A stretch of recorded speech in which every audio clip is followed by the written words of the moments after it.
Welcome back to another technical deep dive here in the debug zone. Today we're tackling a big question and breaking it down with insights from other users. Hopefully this clears up some misconceptions and helps you get the answer you need.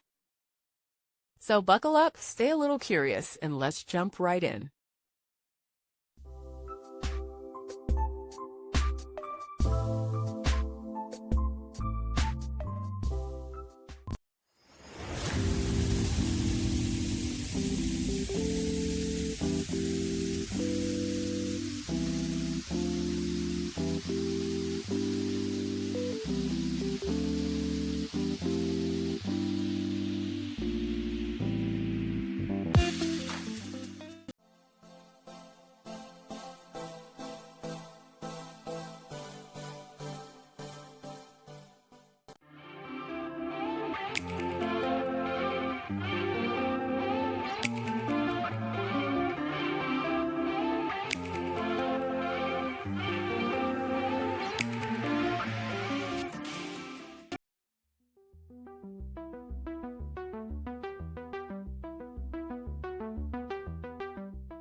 And that's a wrap.